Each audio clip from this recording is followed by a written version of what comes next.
When power shifts, it doesn't whisper, it thunders. I remember the exact moment I saw his face drain of color.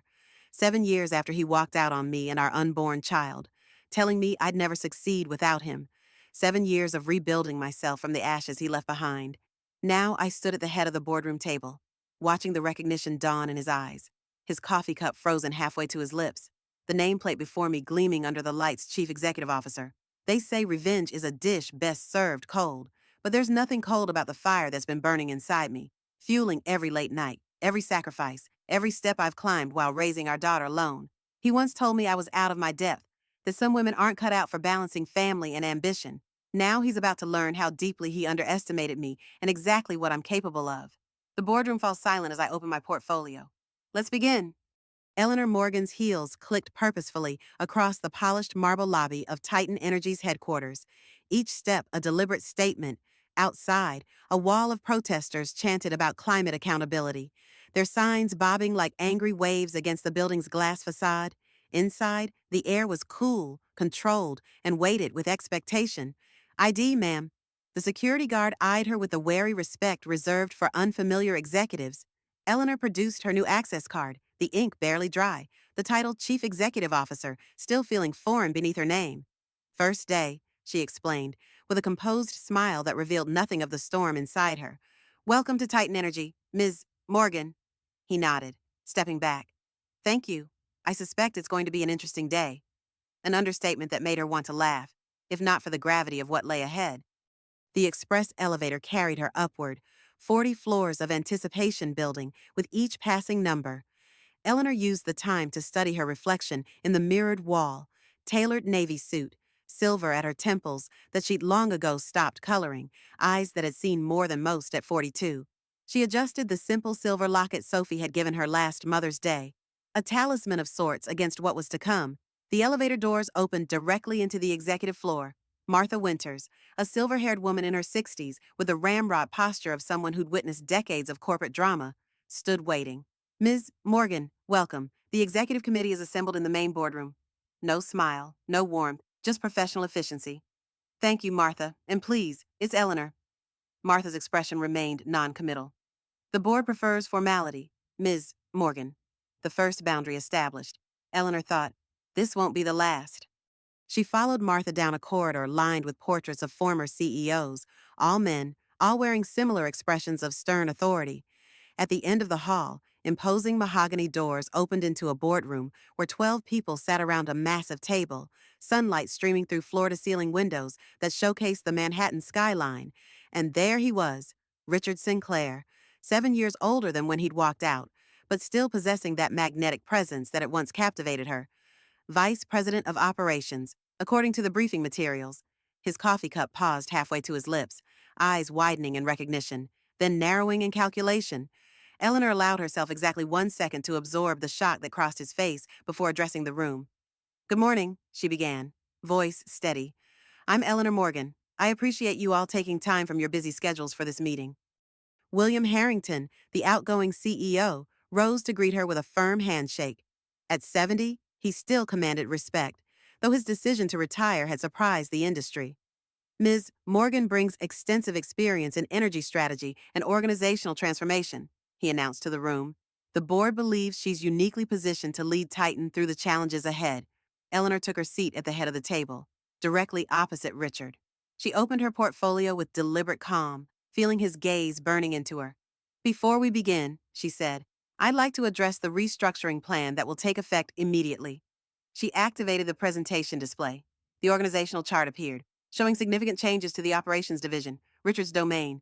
She watched his face as understanding dawned.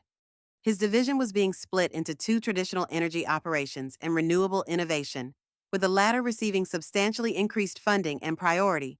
This restructuring aligns with market realities, she continued evenly.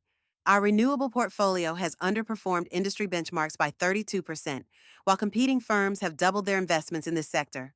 Frank Wilson, the CFO, a silver-haired man with cold eyes, leaned forward. With all respect, Ms. Morgan, these changes seem precipitous for your first day. Perhaps a transitional period would be more appropriate. The energy market waits for no one. Mr. Wilson. Eleanor's response was measured but firm. Every day we delay puts us further behind our competitors. These divisions have been under my management for 5 years. Richard finally spoke, his voice carrying that familiar, authoritative tone she remembered so well. I've maintained profitability through market fluctuations that devastated our competitors. Eleanor met his gaze directly. And during those 5 years, our renewable initiatives have fallen significantly behind industry standards. The board feels a fresh perspective is needed. The tension in the room was palpable as Richard's jaw tightened. This was no corporate disagreement. This was personal history spilling into professional territory in ways only they fully understood. As the meeting concluded and executives filed out, murmuring among themselves, Richard remained seated. When the last person left, he closed the boardroom door and turned to face her. What the hell is this, Eleanor? His voice was low, controlled, but with an undercurrent of fury. Some elaborate revenge scheme. Eleanor gathered her materials calmly. The board approached me, Richard, not the other way around. They've been concerned about the company's direction for some time. And you expect me to believe that's a coincidence? He laughed bitterly. Out of all the energy executives in the country, they just happened to choose my ex-wife, yours. She raised an eyebrow. This is a publicly traded company. Richard, not your personal kingdom. His face flushed with anger. You won't get away with this. The board might be temporarily impressed with your presentations, but they'll see through you eventually. Eleanor studied him, remembering how he'd said almost those exact words the night he left. You're out of your depth in this marriage. Eleanor, you always were. We'll see, she replied simply, moving toward the door. Results speak louder than threats. This isn't over, he called after her. She turned back, one hand on the doorknob. You're right about that, Richard. It's just beginning. Outside the boardroom, Eleanor maintained her composed demeanor as she walked through the executive floor toward what was now her office.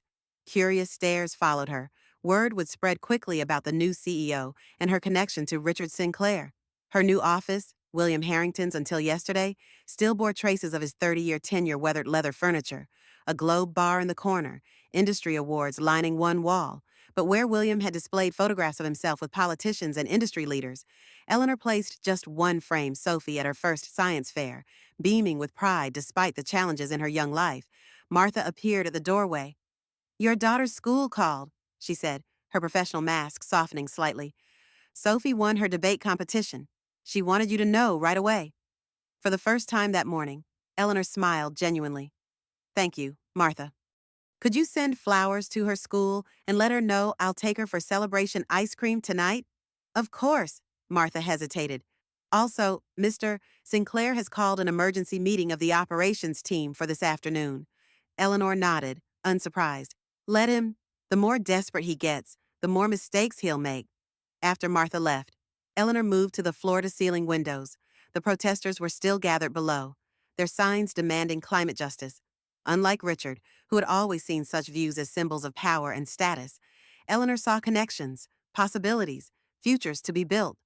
Her phone buzzed with a text from Sophie.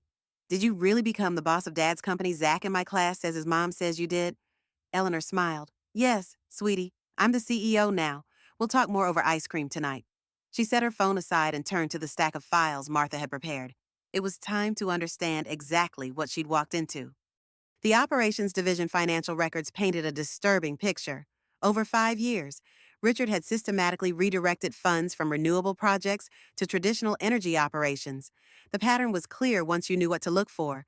Projects approved and funded on paper, then quietly suffocated through staff reassignments, equipment delays, and resource starvation. But something didn't add up. The manipulation was too sophisticated for Richard alone. He excelled at corporate politics, not creative accounting. This would have required cooperation from finance, Frank Wilson's domain. Her suspicions deepened when she discovered a pattern of promising renewable engineers leaving the company after being sidelined or assigned to failing projects. Those who stayed were clustered in an underfunded division on the third floor, far from the executive suite. A knock interrupted her investigation. Martha stood in the doorway, her expression troubled. There's a Reuters reporter here to see you. She doesn't have an appointment, but she's quite insistent. Eleanor checked her watch. She hadn't planned to speak with the press until next week, after she'd gathered more information. What's her name? Sarah Chen, Energy Sector Correspondent. Eleanor considered for a moment. Give me 5 minutes, then send her in. When the reporter entered, Eleanor was surprised by her youth. early 30s at most, with sharp eyes that missed nothing. Ms. Morgan, Chen began without preamble. Congratulations on the CEO position. Industry sources tell me you're planning a major restructuring of Titan's renewable division. News travels fast, Eleanor observed, gesturing for Chen to take a seat. Is it true you are married to Richard Sinclair, Titan's VP of Operations? Chen asked directly. Eleanor maintained her composure. Mr. Sinclair and I have a past association. However, I was selected based solely on my professional qualifications. Sources tell me Titan's board has concerns about the company's renewable strategy under Sinclair's leadership. Titan Energy, like all forward-thinking companies, continuously evaluates its strategic direction. Eleanor replied carefully. The energy landscape is changing rapidly. Chen leaned forward. I've been investigating Titan's renewable division for months. There are discrepancies between the company's public statements about green investment and the actual deployment of resources. That's a serious allegation. Ms. Chen, I have documents showing systematic suppression of renewable project data, performance metrics altered before board presentations, projects approved but never properly funded. Eleanor felt a chill. This was precisely what she'd just discovered. But how had Chen obtained this information? If you have questions about Titan's financial reporting, I suggest you direct them to our communications department. Chen smiled thinly. I already did, 3 times. They stonewalled me.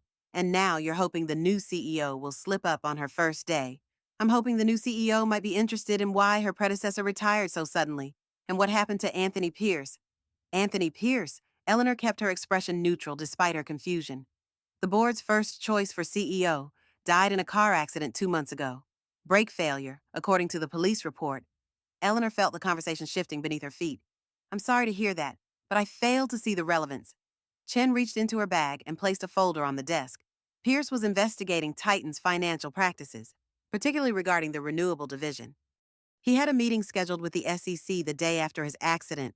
Eleanor didn't touch the folder. Ms. Chen, I've been CEO for approximately 3 hours. While I appreciate your enthusiasm, I need time to assess Titan's operations before commenting on specific allegations. Of course. Chen stood, handing Eleanor her card. When you're ready to talk, really talk, call me. People should know what's happening at Titan before anyone else has an accident. After Chen left, Eleanor opened the folder with a growing sense of unease. Inside was a copy of an internal audit initiated by Anthony Pierce, showing systematic discrepancies in renewable division funding, exactly what she'd just discovered herself. The final page was a photocopy of Pierce's calendar, showing a meeting with the Securities and Exchange Commission scheduled for April 15th. He had died on April 14th. Her office phone rang, startling her. Ms. Morgan, there's someone here to see you, Martha announced. He doesn't have an appointment. Who is it? James Reynolds, from the board. He says it's urgent. Eleanor quickly tucked the folder into her desk drawer. Send him in. James Reynolds was in his 70s, with the weathered face of someone who'd spent years on oil rigs before rising to the executive suite. His handshake was firm as he lowered himself into the chair across from her desk. Quite a first day you're having, he observed. It's been informative, Eleanor replied cautiously. I saw Sarah Chen leaving. Ambitious reporter, not always accurate. She had some interesting theories about Anthony Pierce. Reynolds' expression remained unchanged, but Eleanor noticed his fingers tightening slightly on the armrest. Pierce was a tragedy. Brilliant mind. Would have made an excellent CEO. What happened to him? Exactly. Drove off Highway 1 near Big Sur. Car went over the cliff. They said he might have fallen asleep at the wheel. The police. Reynolds studied her. Why the interest in Pierce? Just trying to understand the company I've joined? Reynolds nodded slowly. Titan is complex. Not everything is as it appears on the surface. I'm beginning to realize that. William chose you for a reason, Eleanor. Not just your impressive credentials, but your particular perspective. My connection to Richard, you mean, your history gives you insights others might miss. Reynolds rose to leave. Be careful who you trust here. Even walls have ears at Titan. After he left, Eleanor sat in silence, processing this cryptic warning. She'd expected professional challenges, even Richard's opposition, but not veiled threats and mysterious accidents. Her computer chimed with an incoming email. An invitation to Richard's emergency operations meeting had appeared in her calendar. She smiled grimly at his transparent attempt to catch her off guard. Instead of declining, she accepted. Better to confront whatever he was planning head on. As she prepared for the meeting, a maintenance worker entered to check the thermostat. Eleanor watched as he moved efficiently around the office, pausing near her desk, the bookshelf, the sitting area. Something about his movement seemed oddly methodical. Is everything all right with the temperature? She asked. Yes, ma'am. Just routine checks for the new CEO. His smile didn't reach his eyes. After he left, Eleanor surveyed her office with new awareness. On impulse, she moved to the bookshelf and examined it carefully, running her fingers along the underside of each shelf. On the third shelf, her fingers detected something small and hard, a listening device, no larger than a button battery. So Reynolds' warning about walls having ears wasn't metaphorical. Eleanor left the device in place, making a mental note to be careful about what she discussed in this office. At exactly 2:30, she headed to Richard's emergency meeting, arriving deliberately 5 minutes late. The conference room fell silent as she entered, all eyes turning to her in surprise. Richard stood at the head of the table, mid-sentence. Please, don't let me interrupt, Eleanor said pleasantly, taking the empty seat at the opposite end of the table. Richard recovered quickly. Eleanor, we weren't expecting you. Clearly, she smiled. But as CEO, I like to stay informed about departmental priorities. Please continue. Richard's eyes narrowed. As I was saying, the restructuring announcement this morning caught us all by surprise. However, I've spoken with several board members who share concerns about its scope and timing. How interesting, Eleanor replied. I've just come from updating the board on our accelerated timeline. They're quite enthusiastic about the changes. She could see Richard assessing whether she was bluffing. He chose a different approach. Perhaps we should discuss implementation challenges, he suggested smoothly. The renewable division lacks the infrastructure and talent to absorb such a significant funding increase effectively. An excellent point, Eleanor agreed, surprising him. That's precisely why I've approved immediate hiring of 12 engineers with renewable expertise and fast-tracked 3 projects that have been awaiting resources.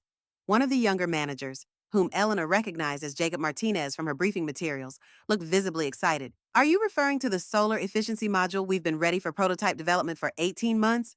Yes, Mr. Martinez. The $2.3 million funding has been approved this morning. Your team can begin immediately. The atmosphere in the room shifted as operations team members processed this information. For many, it represented opportunities they'd been denied for years. Richard's influence visibly diminished with each word she spoke. These decisions seem rushed, Richard countered, his voice hardening. Without proper vetting, we risk committing resources to unproven technologies. The vetting was completed months ago, Eleanor replied. The approvals were in place. The funding was allocated.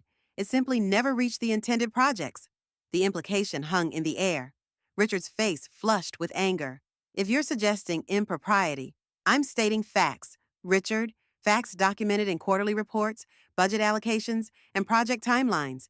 Eleanor stood, reclaiming control of the meeting. I look forward to seeing rapid progress on these initiatives. Please provide weekly updates directly to my office. As she turned to leave, Richard called after her. This conversation isn't over. Eleanor? She paused at the door. You're right. It's just beginning. The difference is, this time, I'm not the one who's out of my depth. Back in her office, Eleanor found Martha waiting with a concerned expression. Is everything all right? Eleanor asked. There's been a situation with the IT department, Martha replied, closing the door behind her. Someone attempted to access your email account remotely. Can they trace it? They're trying. It came from inside the building. Eleanor wasn't surprised. Thank you for letting me know. Could you also call security and have them meet me in the parking garage at 6 and there, or I'd like an escort to my car tonight? Martha's eyebrows rose slightly. Is there a specific concern? Just a precaution. Eleanor hesitated, then decided to test Martha's loyalty. Between us, Martha, how long have you worked with Richard Sinclair? 7 years, since he joined Titan. And what's your assessment of him? Martha's professional mask slipped, revealing a flash of contempt. Mr. Sinclair is highly effective at advancing his own interests. And William Harrington, why did he really retire? Martha glanced at the door before answering quietly. Mr. Harrington received threats against his family. Eleanor absorbed this. Thank you for your candor, Martha. I think we'll work well together. I hope so, Ms. Morgan. Martha moved toward the door, then paused. The device you found on the bookshelf. There are likely others. This office hasn't been secure for months. After Martha left, Eleanor sat at her desk, mind racing. She'd walked into something far more dangerous than corporate politics or an awkward reunion with her ex-husband. Anthony Pierce's accident. William's abrupt retirement after threats, the listening devices, the attempted email breach. This wasn't just about Richard's opposition to renewable energy. She needed more information before proceeding, but couldn't risk discussing her concerns over potentially monitored phones or in her bugged office. She composed a brief, innocuous email to her old mentor at Green Horizon Consulting, requesting a breakfast meeting to catch up on industry news. The real message would be delivered in person. At 5:45, Eleanor packed her briefcase, including copies of the files she'd reviewed in Chen's folder, which she'd hidden between budget reports. She'd review everything more carefully at home, away from prying eyes and listening devices. As she headed to the elevator, she sensed she was being watched. The executive floor was mostly empty, the overhead lights dimmed to their evening setting. The elevator arrived with a soft chime, and Eleanor stepped inside, pressing the button for the parking garage. As the doors began to close, a hand thrust between them, forcing them open. Frank Wilson stepped in, his expression unreadable. "Long first day," he observed, standing closer than necessary in the empty elevator. "Informative," Eleanor replied neutrally. "Richard is upset.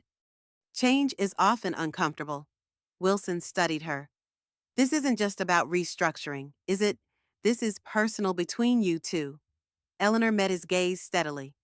"My decisions are based on what's best for Titan Energy's future." "Everyone has agendas, Eleanor, even William Harrington." Meaning, meaning there are powerful interests invested in Titan's current direction, interests that won't appreciate disruption. The elevator reached the parking garage. Eleanor stepped out, relieved to see a security guard waiting as requested. "Good night, Frank," she said over her shoulder. "Be careful driving home," he called after her. "Accidents happen so easily these days." The thinly veiled threat sent a chill through her, but Eleanor maintained her composed exterior as the security guard walked her to her car. Only when she was driving out of the garage did she allow herself to release a shaky breath. At a red light, she called Sophie's nanny to check on her daughter. "She's fine," Janet assured her.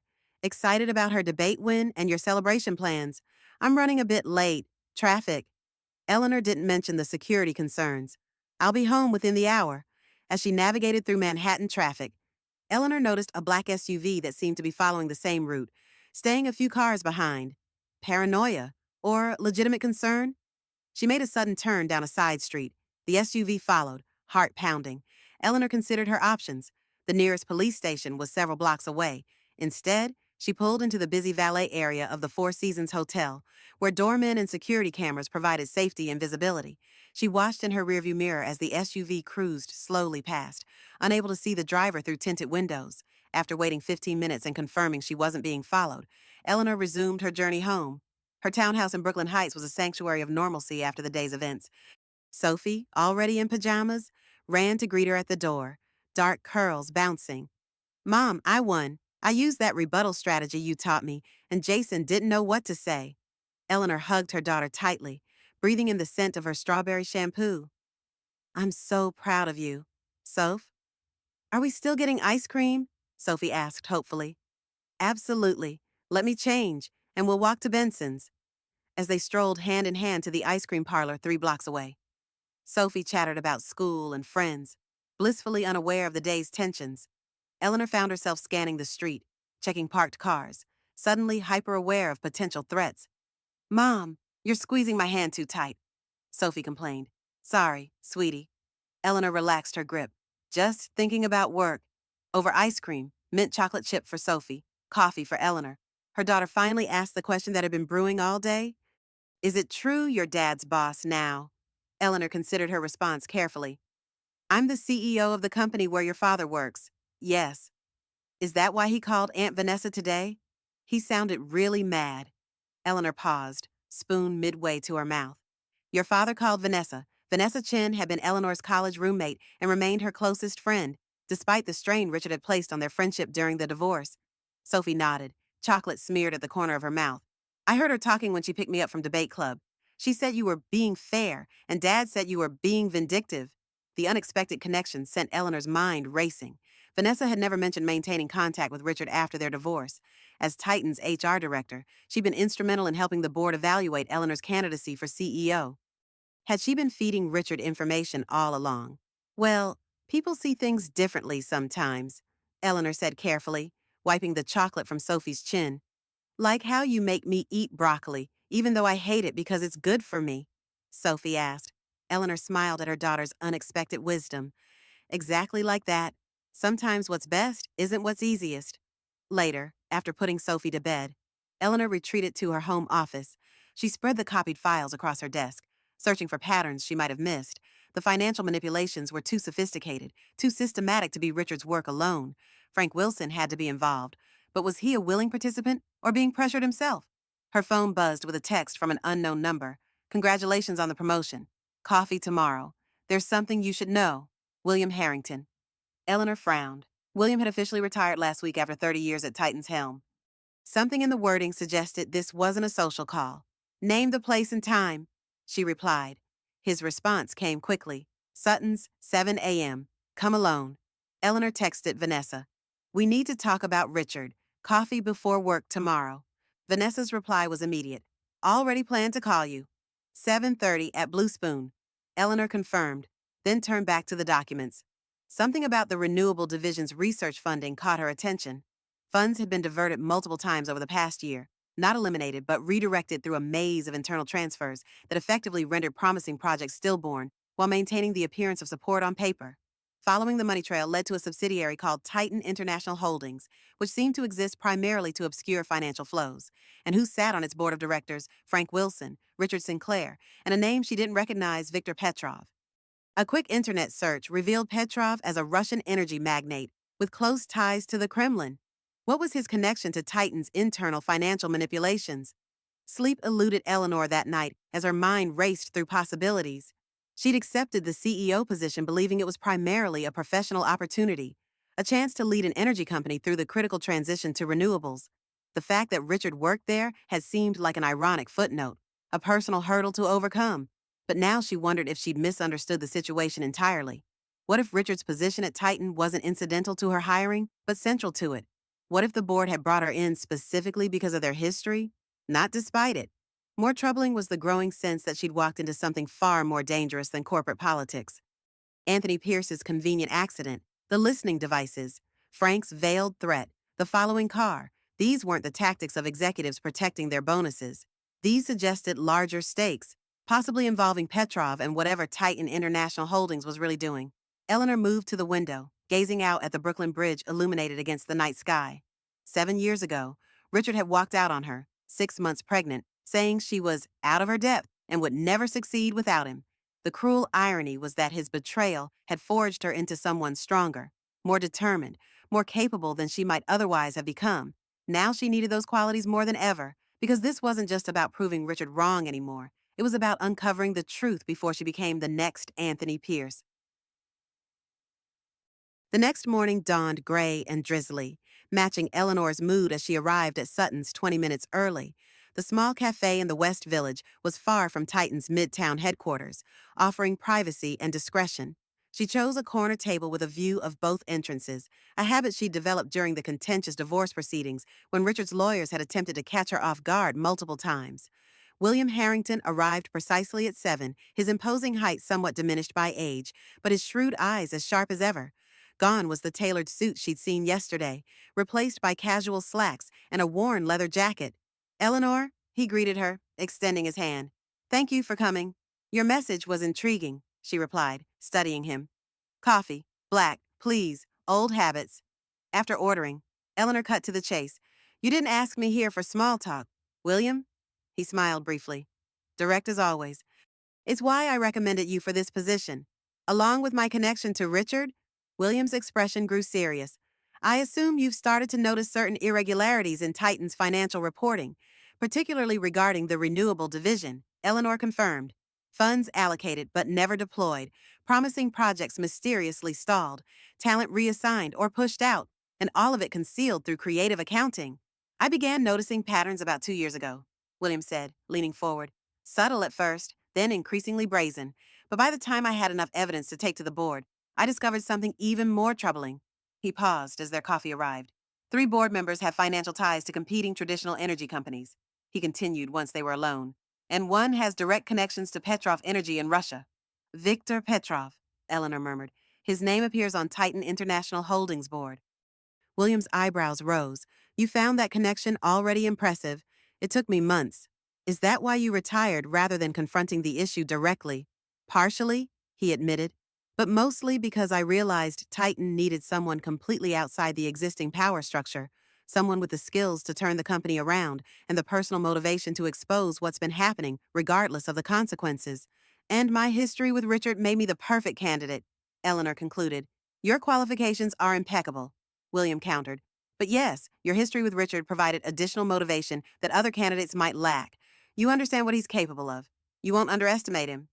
Eleanor took a sip of her coffee, considering this. How deep does this go? William. And what exactly is Titan International Holdings doing? William slid a flash drive across the table. Everything I've gathered is here. Financial records, email correspondence, meeting notes. It's not enough for legal action yet, but it's a starting point. And the board divided, 3 are compromised, 4 are oblivious, and 2, Eleanor Blackwood and James Reynolds, suspected enough to support your appointment. James Reynolds warned me yesterday, said even walls have ears at Titan. He's right. Your office is thoroughly bugged. I suspect your home may be as well. Eleanor felt a chill. Sophie. William's expression softened. I don't think they'd harm a child, but be careful what you discuss at home. What about Anthony Pierce? William's face darkened. Anthony was thorough, too thorough. He found connections between Titan International and certain Russian oligarchs that suggest money laundering and possibly sanctions violations. And you think his accident wasn't an accident? I know it wasn't. The police investigation was superficial at best. Influenced, I suspect. By whom? That's what I haven't figured out yet. Richard's involved in the financial manipulation. Certainly, but I don't see him arranging murder. Frank Wilson is more calculating. But again, embezzlement is one thing, killing a potential CEO quite another. Which means there's someone else, Eleanor concluded. Someone with more at stake. William nodded grimly. The flash drive contains everything I know. Review it somewhere secure, not your office, not your home. Why give this to me now? Why not before I accepted the position? Would you have believed the full extent of it? William asked. Or would you have dismissed it as corporate paranoia from an aging CEO? He had a point. Even now, part of her wanted to believe this was exaggerated, that the situation couldn't possibly be as dangerous as William suggested. Be careful, Eleanor, William said, rising to leave. Trust no one at Titan, not even those who seem to be allies. Not even Vanessa Chen in HR. William paused. Especially not Vanessa. She's been feeding information to Richard for months. The revelation stung more than Eleanor wanted to admit. I'm meeting her after this. Good. Find out where she stands, but reveal nothing about what you know. After William left, Eleanor sat processing everything he'd shared. The scope of corruption at Titan was far greater than she'd anticipated, extending beyond Richard's department into the board itself. And if William was right about Anthony Pierce's death, she was potentially in similar danger. Her phone buzzed with a text from Martha Mister. Sinclair has called an emergency executive committee meeting for 9 a.m. Topic, restructuring review. Eleanor smiled grimly. Richard was moving faster than anticipated. She texted back, thank you. I'll be there. Then she gathered her things and headed to meet Vanessa, mentally preparing for a conversation with someone she'd considered a friend, but who might be working against her. The Blue Spoon Cafe was crowded with morning commuters when Eleanor arrived. Vanessa was already there, her vibrant red hair making her easy to spot in the back corner. At 43, she still had the energetic presence that had made her the life of every college party. Eleanor, Vanessa rose to embrace her. CEO, I'm so proud of you. Eleanor returned the hug with more reserve than usual. Thanks, Van. It's been quite a first day. They settled with their coffees, Vanessa studying her with concern. You look exhausted. Richard being a problem already. You could say that, Eleanor replied carefully. Sophie mentioned you spoke with him yesterday. Vanessa's expression shifted to chagrin. I was going to tell you about that. I'm listening. He called me right after your restructuring announcement. Livid doesn't begin to describe it. Wanted to know if I'd had advance warning of your appointment. And did you? Of course I did. I'm HR director. I helped the board evaluate all the candidates. Vanessa hesitated. I didn't tell him that, though. I shut him down immediately. Eleanor nodded, still uncertain whether to believe her oldest friend.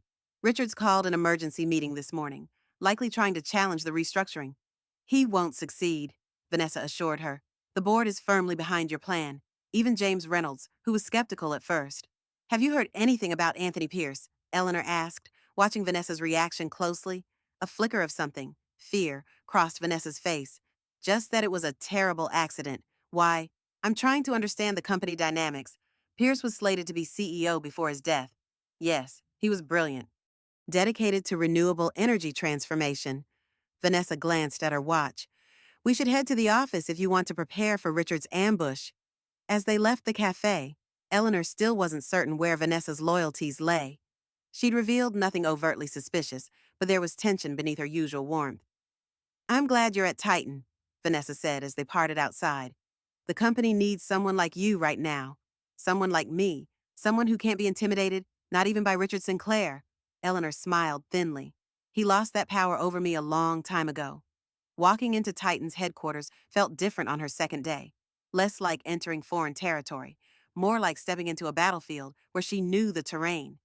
Employees nodded respectfully as she passed, news of her confrontation with Richard having spread throughout the company.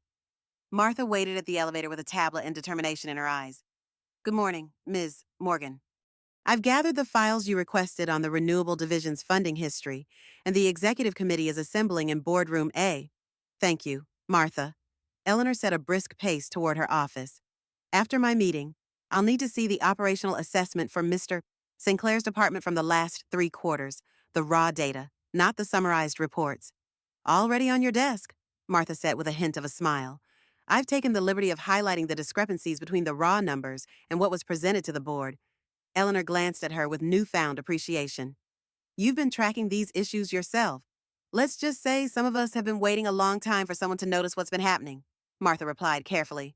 In her office, Eleanor quickly reviewed the highlighted discrepancies Martha had identified. The pattern was even clearer than she'd thought.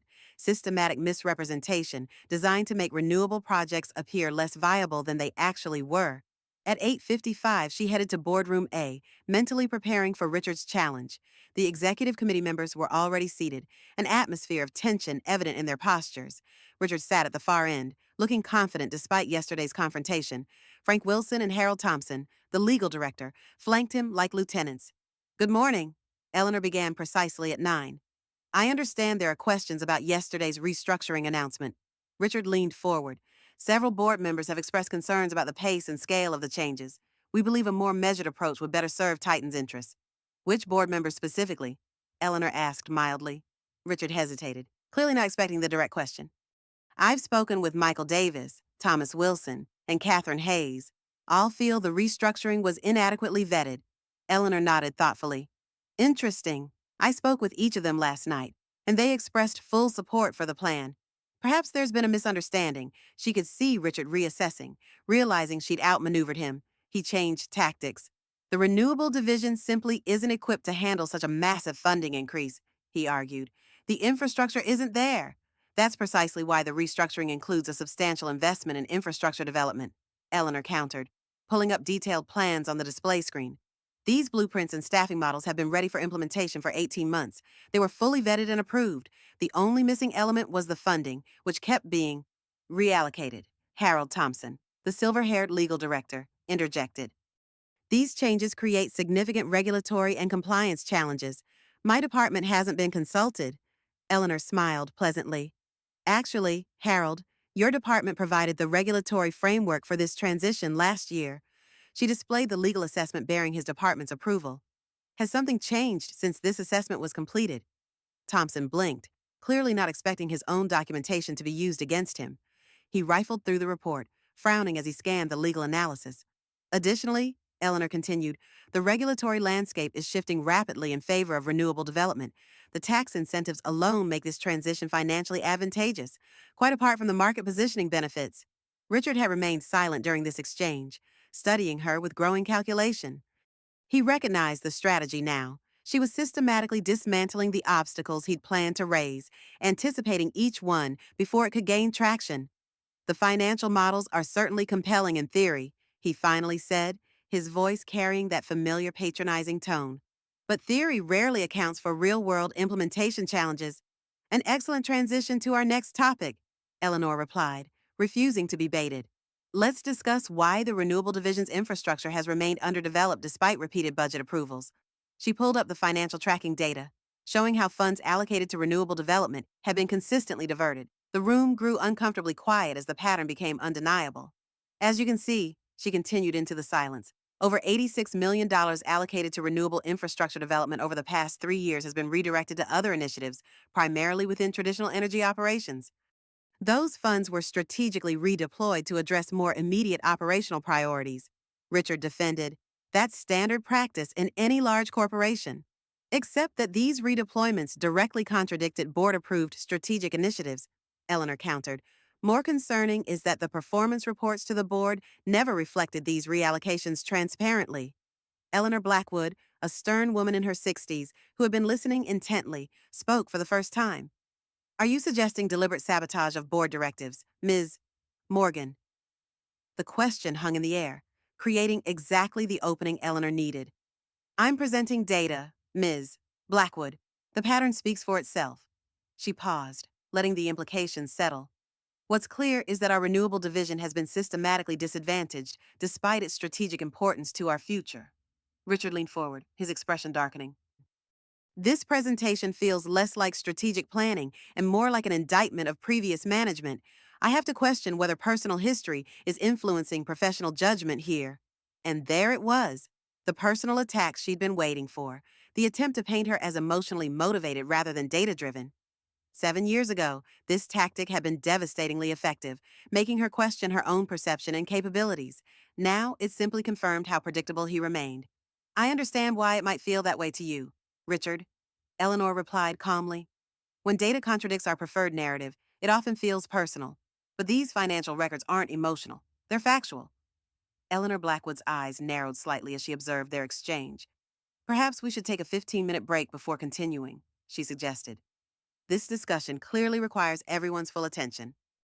As the executives filed out, Richard remained seated, his expression unreadable. When the room had emptied except for them, he finally spoke. You've been planning this for a while, he said, not a question, but a realization. I learned from the best, Eleanor replied. You always emphasize the importance of thorough preparation. He laughed humorlessly. Is this really how you want to play it? Eleanor turning a corporate strategy meeting into a personal vendetta. That's the fundamental difference between us. Richard, she said, gathering her materials. You see this as a game being played.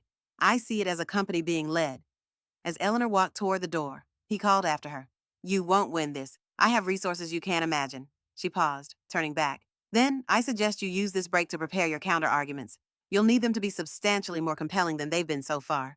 Stepping into the hallway, Eleanor felt a rush of satisfaction. The opposition had revealed itself exactly as expected, and she had met each challenge with methodical preparation. The real battle was just beginning, but the opening skirmish had gone decisively in her favor. Eleanor headed to the ladies' room, needing a moment alone to collect her thoughts. The confrontation with Richard had gone as expected, but maintaining professional composure while addressing years of his manipulation was exhausting. As she washed her hands, the door opened and Vanessa entered, her expression concerned. You're handling Richard brilliantly, she said, checking that they were alone. But be careful, Eleanor. He's been meeting with someone outside the company, someone connected to Viktor Petrov. Eleanor kept her expression neutral, despite her surprise at Vanessa volunteering this information. How do you know about Petrov? I oversee all international travel approvals. Richard's been to Moscow 3 times in the past year, ostensibly for operational consultations. Each time, his schedule included meetings with Petrov energy executives. Why are you telling me this now? Vanessa looked genuinely hurt. Because you're my friend, and I'm worried about you. I know you think I've been feeding information to Richard, but it's the opposite. I've been documenting his violations of company policy for months. Eleanor studied her friend's face, trying to determine whether this was genuine or another layer of manipulation. Sophie heard you defending me to Richard yesterday. Of course I defended you. He was ranting about you using your position for personal revenge. I told him the restructuring was inevitable regardless of who took the CEO position. Vanessa hesitated. I should have told you he called, but I didn't want to add to your stress on your first day. Before Eleanor could respond, Martha appeared at the door. Ms. Morgan, the executive committee is reconvening. We'll continue this later, Eleanor told Vanessa, still uncertain where her loyalties truly lay.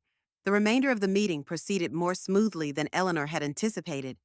Richard, perhaps recognizing he was outmatched in this forum, adopted a more cooperative tone, focusing on implementation details rather than challenging the restructuring itself.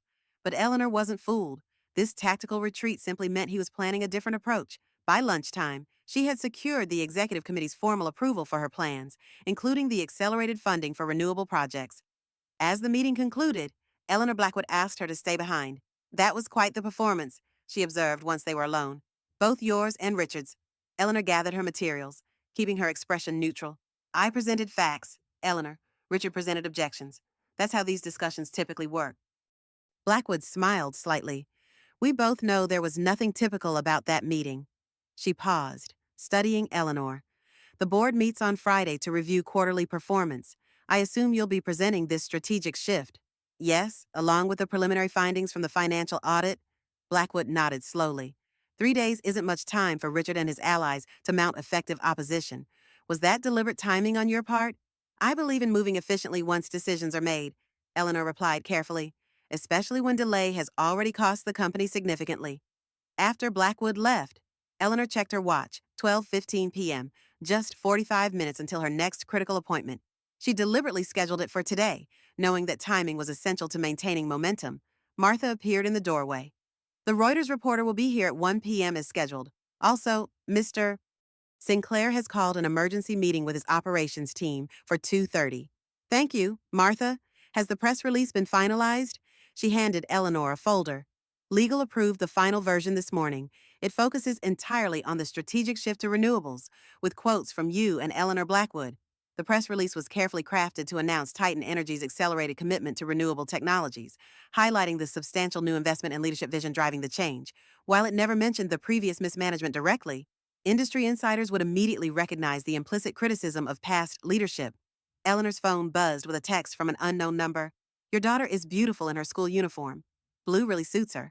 Maybe we should discuss your priorities." Ice flooded Eleanor's veins as she stared at the message and the attached photo. Sophie walking into her school that morning, unaware she was being photographed. This wasn't a corporate threat. This was personal. This was Sophie. With shaking hands, Eleanor called Sophie's school. "This is Eleanor Morgan. I need to speak to Principal Davis immediately." After an agonizing wait, the principal came on the line. Eleanor explained the situation without revealing the full context. "I've received a concerning message that suggests someone may be watching my daughter. I'd like to have her brought inside from recess and kept there until I can arrange for her to be picked up." "Of course, Ms. Morgan. We take security very seriously. I'll personally make sure Sophie stays inside and is only released to an authorized person." Eleanor thanked her, then called Janet, asking her to pick up Sophie immediately and take her to Eleanor's mother's house in Connecticut, a location Richard had never visited and would be unlikely to know about. Next, she called the private security firm she'd retained during the divorce when Richard had turned threatening. Within 15 minutes, they had arranged protection for both Sophie and Eleanor's mother, along with surveillance of Eleanor's townhouse. Only then did she allow herself to feel the full force of her anger. This crossed every line, threatening a child to manipulate her mother. But who had sent it Richard was ruthless in business. But he'd never shown any interest in harming Sophie. Frank Wilson seemed more likely, or possibly someone connected to Petrov. The phone on her desk rang, Martha announcing that Sarah Chen from Reuters had arrived. Eleanor took a deep breath, centering herself. She couldn't cancel this interview. It was too important for her strategy. She would have to compartmentalize her fear and anger to focus on the task at hand. "Send her in," Eleanor instructed, composing her features into a mask of professional calm. Sarah Chen entered, notebook in hand, her sharp eyes immediately noticing the tension Eleanor couldn't quite hide. "Ms. Morgan, are you all right?" "Just a busy morning," Eleanor replied, gesturing for Chen to sit. "Thank you for coming." Chen studied her for a moment, then nodded. "I was surprised to get your call. Most CEOs avoid me." "I believe in transparency, Ms. Chen, within appropriate limits." "Then let's be transparent," Chen proposed. "I've been investigating Titan Energy's financial practices for 6 months, specifically the systematic suppression of renewable energy initiatives under Richard Sinclair's leadership." "And what have you found?" Eleanor asked, genuinely curious about how much Chen knew. "Evidence of fund diversion, manipulated performance metrics, and strategic obstruction of promising renewable projects." Chen leaned forward. "What I haven't figured out is why. Traditional energy still makes money. Why actively sabotage your own renewable division?" Eleanor considered her response carefully. Sometimes corporate decisions are influenced by factors beyond simple profit and loss calculations. "Factors like Titan International Holdings' connections to Russian energy interests?" Chen asked bluntly. Eleanor kept her expression neutral despite her surprise. You've been thorough.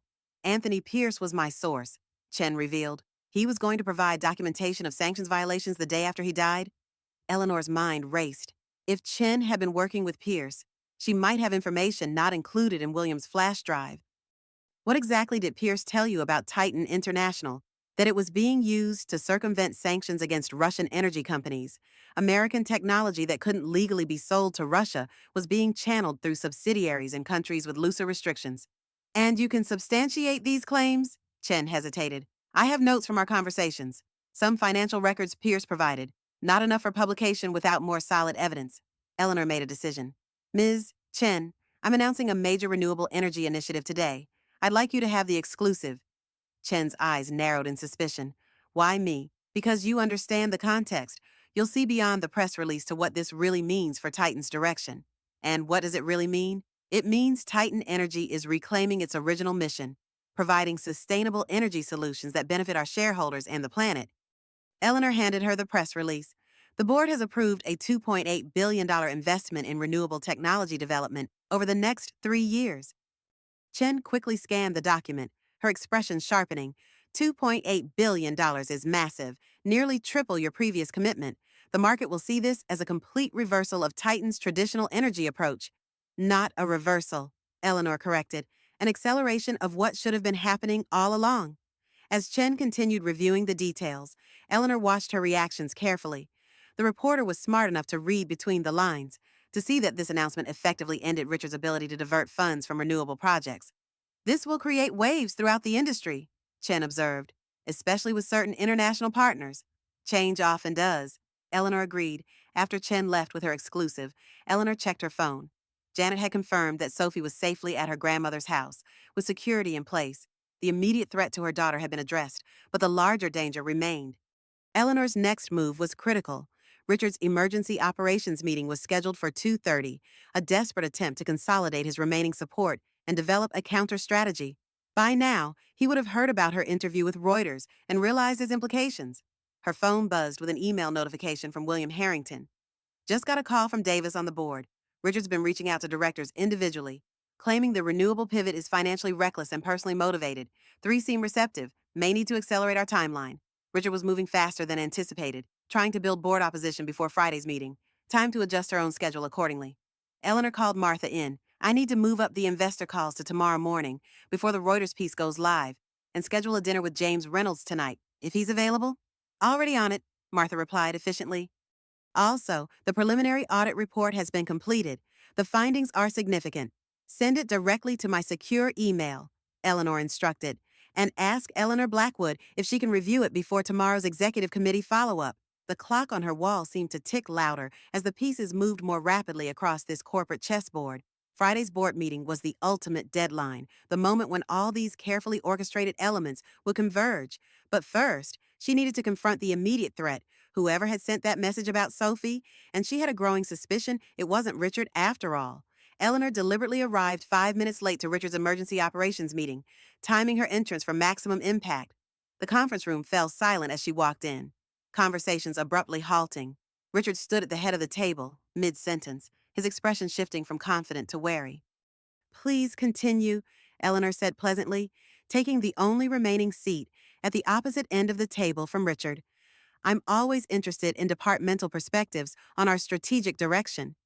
Richard recovered quickly, though the tension in his shoulders betrayed his discomfort.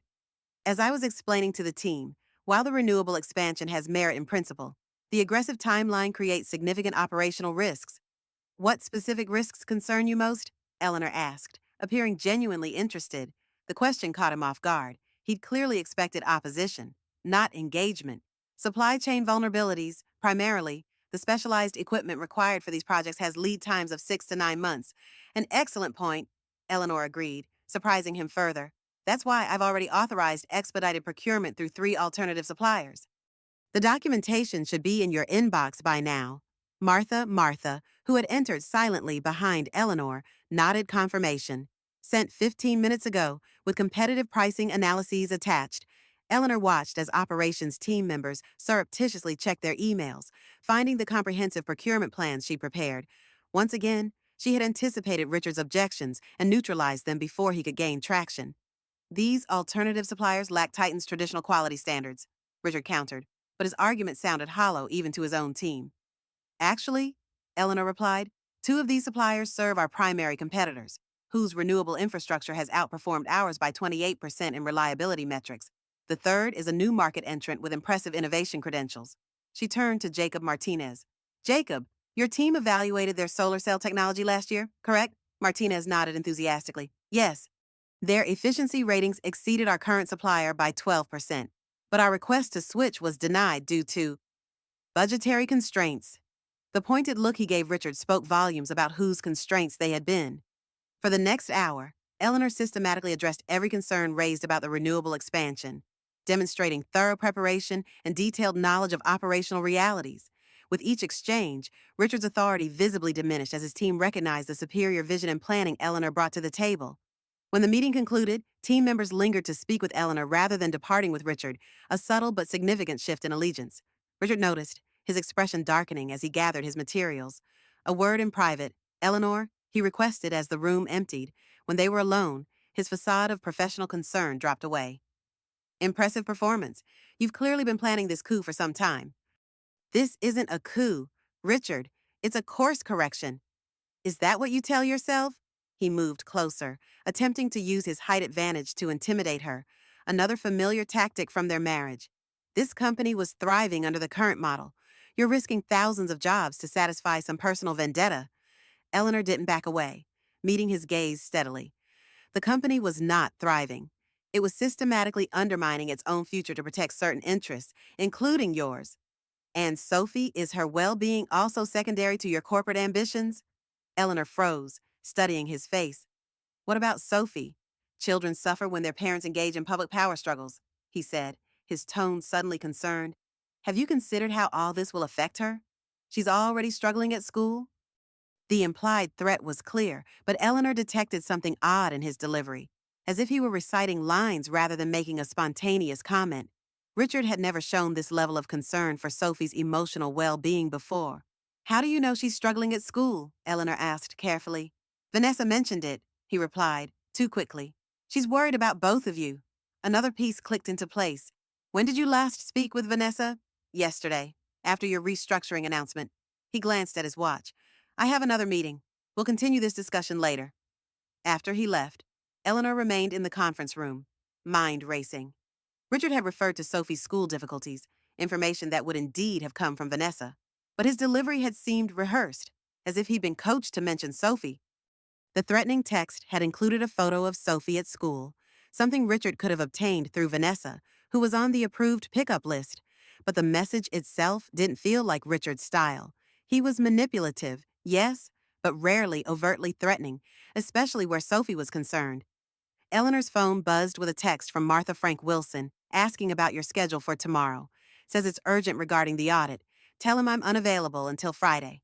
Eleanor replied. Frank's sudden urgency was suspicious, particularly given his close alliance with Richard. She made a decision. Instead of returning to her office, Eleanor headed to the third floor, home to the renewable division that had suffered years of deliberate resource starvation. She needed allies who understood Titan's technology from the inside, and Jacob Martinez had shown both competence and courage in standing up to Richard. The contrast between the executive floor and the renewable division was stark. Here, the carpet was worn, the lighting harsh fluorescent, the cubicles cramped and outdated.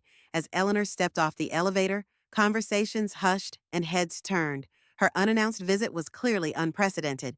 Jacob Martinez emerged from a glass-walled conference room, surprise evident on his face.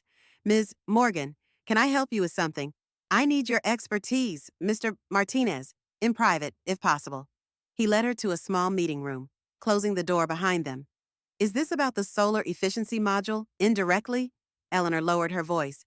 I need someone who understands Titan's renewable technology portfolio, particularly what might be valuable to international competitors. Jacob's expression grew cautious. That's an unusual question from a CEO. These are unusual circumstances. Eleanor studied him, deciding how much to reveal.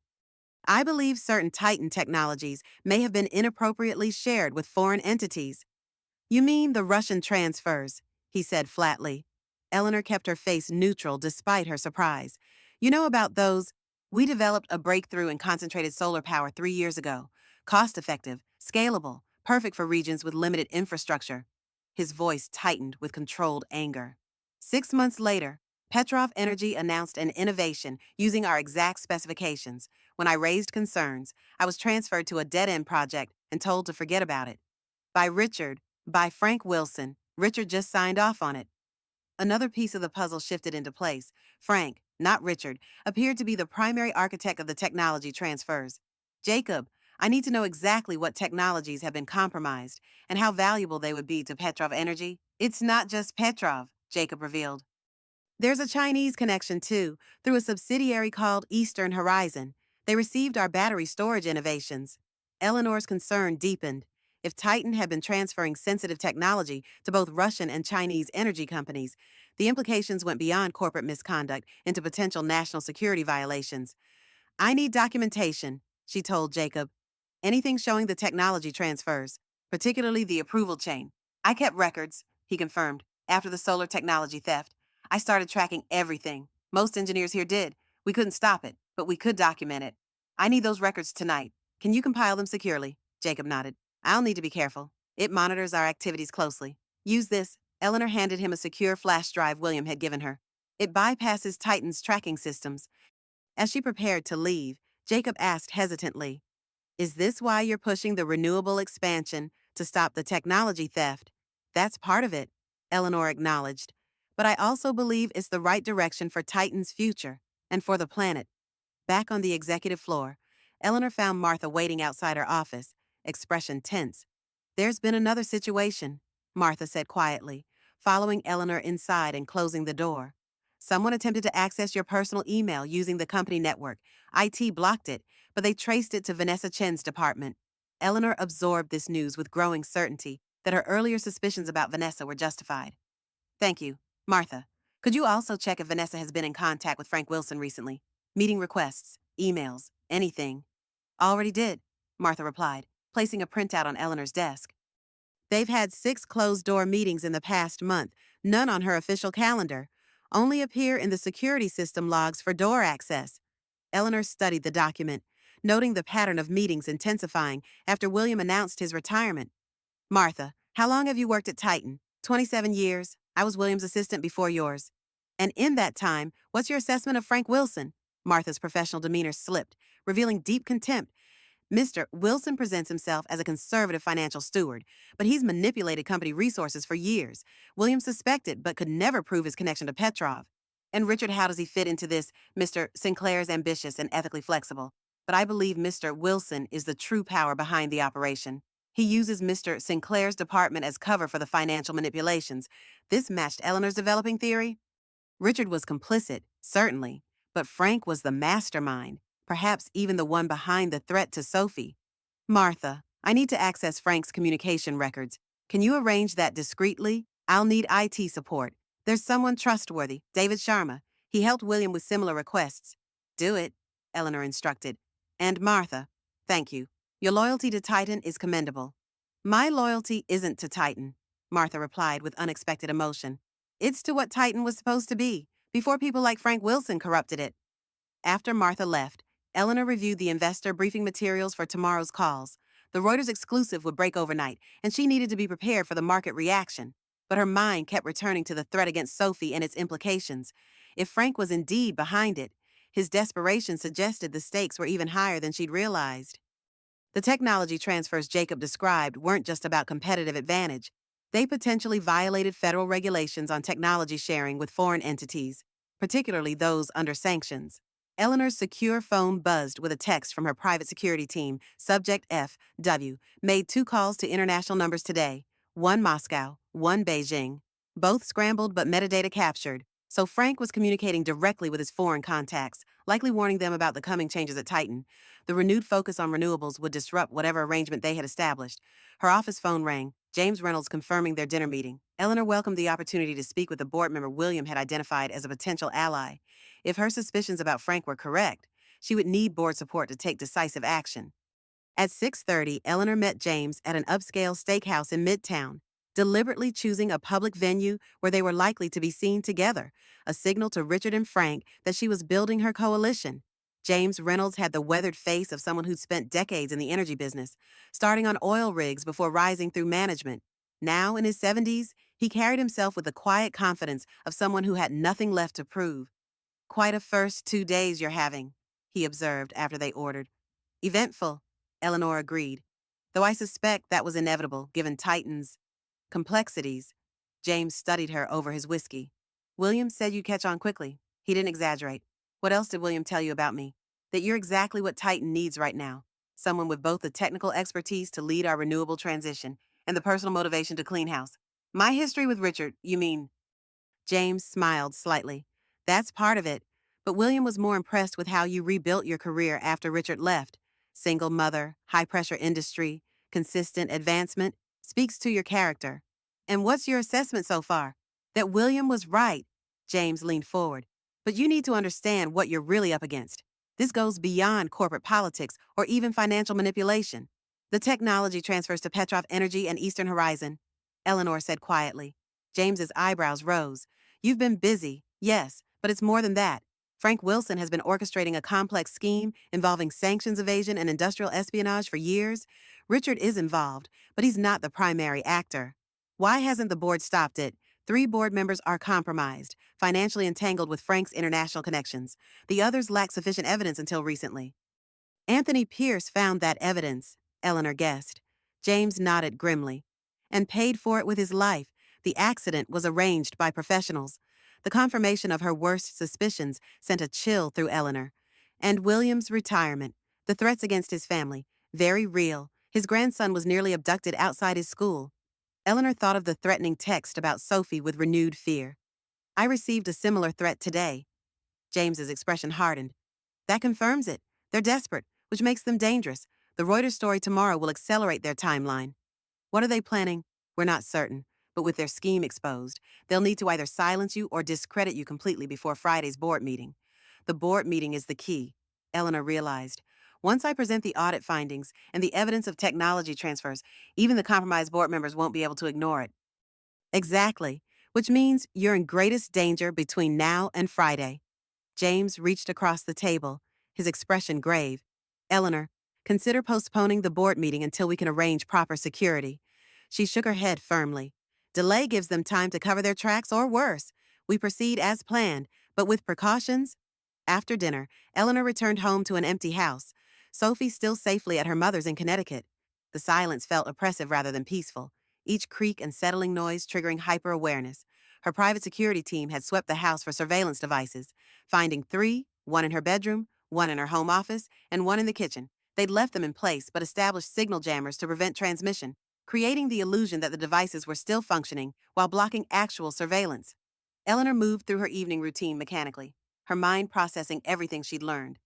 By tomorrow morning, the Reuters exclusive would break, publicly committing Titan to the renewable pivot and effectively ending Frank and Richard's ability to divert resources. Their response would likely be swift and potentially dangerous. As she prepared for bed, her secure phone buzzed with a message from Jacob Martinez documentation compiled. Found something else, proof of direct payments from Petrov to offshore accounts. 3 names: Wilson, Sinclair, Chen, Vanessa. The confirmation of her friend's betrayal hurt more than Eleanor wanted to admit, despite the mounting evidence. They'd been roommates in college, bridesmaids in each other's weddings. Vanessa had been there the night Richard left, had held Eleanor as she wept. And all this time, sleep eluded her as she reviewed the information she now possessed and the vulnerabilities still remaining. By dawn, she had formulated a comprehensive plan, not just for the board meeting on Friday, but for the dangerous days between now and then. The Reuters exclusive broke at 6 a.m., sending immediate ripples through the energy sector. By the time Eleanor arrived at Titan's headquarters at 7:30, the company's stock had already jumped 4% in pre-market trading, with analysts praising the bold strategic realignment and forward-thinking leadership. Martha met her at the elevator, tablet in hand. The phones haven't stopped ringing. Investors, analysts, even competitors wanting to confirm the $2.8 billion commitment. And internally, the renewable division is celebrating. Operations is in chaos. Richard called an emergency meeting for 8 a.m., but canceled it 30 minutes ago. No explanation. Eleanor frowned. Richard canceling a meeting was uncharacteristic, especially during a crisis. And Frank called in sick, first time in 7 years. Both Richard and Frank suddenly unavailable on the morning after the Reuters announcement. This wasn't coincidence. They were planning something. What about Vanessa? In her office since 6:30. She's requested a meeting with you at 9. Decline politely. I'm tied up with investor calls all morning. In her office, Eleanor found the encrypted flash drive from Jacob on her desk, cleverly disguised as a promotional USB from an energy conference. Martha had arranged for it to bypass security in a stack of industry materials. Eleanor's investor calls went better than expected, with major shareholders expressing strong support for the renewable pivot. The combination of environmental benefits and projected long-term returns created a compelling business case that few could argue against. Between calls, she reviewed Jacob's documentation on her secure laptop. The evidence was damning. Systematic technology transfers to Russian and Chinese energy companies, facilitated through shell corporations and authorized by both Frank and Richard. Even more disturbing were the financial records showing payments to offshore accounts linked to Frank, Richard, and Vanessa. At 10:30, Martha entered with an urgent expression. Ms. Morgan, Richard Sinclair has just submitted his resignation, effective immediately. He's already cleared out his office. Eleanor set down her pen, genuinely surprised. That's unexpected. There's more. Frank Wilson has also resigned, citing health concerns. Both resignations were submitted electronically within 5 minutes of each other. This was a significant deviation from the scenario Eleanor had anticipated. She had expected resistance, perhaps even sabotage, but not sudden capitulation. Where are they now? Security confirms both left the building before 8 a.m. Neither has responded to calls or emails since. A new possibility emerged, not retreat, but strategic withdrawal before a more dangerous countermove. Martha, contact building security immediately. I want all server rooms and critical infrastructure under guard, and find Vanessa Chen, have security discreetly monitor her movements. As Martha hurried to implement these directives, Eleanor's secure phone buzzed with an alert from her private security team, subject RS. Boarded private jet at Teterboro, 0915. Destination filed as Zurich, subject F, W. Detected at JFK, ticketed to Beijing via Vancouver. They were fleeing, Richard to Switzerland, Frank to China. This confirmed her worst fears. They weren't retreating. They were escaping before executing some final, catastrophic move against Titan. Eleanor immediately called James Reynolds, briefly explaining the situation. They're running, which means whatever they've planned is already in motion. I'll call an emergency board meeting for noon, James replied. In the meantime, secure whatever evidence you have. If they fled, they'll try to destroy anything incriminating. No sooner had she ended the call than David Sharma from IT burst into her office, his face pale. Ms. Morgan, we're under attack. A sophisticated cyber assault targeting our main servers. They're trying to wipe financial records and technical databases. Can you stop it? We're trying, but it's coming from multiple access points using administrative credentials. Someone gave them the keys to the kingdom. Vanessa? Eleanor realized. Where is she now? Still in the building, but her access card shows she went to the server room level 30 minutes ago. Eleanor made a split-second decision. Lock down the building. No one enters or leaves without authorization from me or Martha, and send security to find Vanessa immediately. The next hour passed in controlled chaos as Eleanor coordinated the company's response to the cyber attack. David's team worked frantically to contain the damage, while security searched for Vanessa, who had somehow evaded the building's monitoring systems. By 11:30, they had managed to halt the data deletion, though significant damage had already been done to certain financial records, specifically those documenting the technology transfers and fund diversions. They knew exactly what to target, David explained, showing Eleanor the pattern of deletions.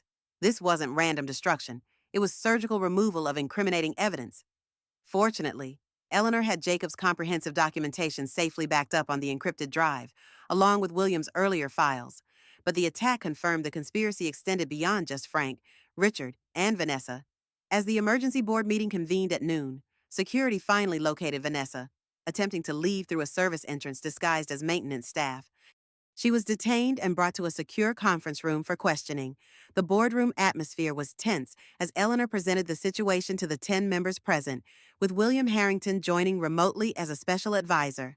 As you're all aware, Titan Energy experienced a coordinated cyber attack this morning, targeting specific financial and technical records. Eleanor began. This attack coincided with the sudden resignations of Richard Sinclair and Frank Wilson, both of whom have now fled the country. Eleanor Blackwood leaned forward. Are you suggesting these events are connected? I'm not suggesting. I'm stating it as fact, Eleanor replied, distributing copies of Jacob's documentation. These records demonstrate a systematic scheme of technology transfers to foreign entities, fund diversion, and personal enrichment by key executives.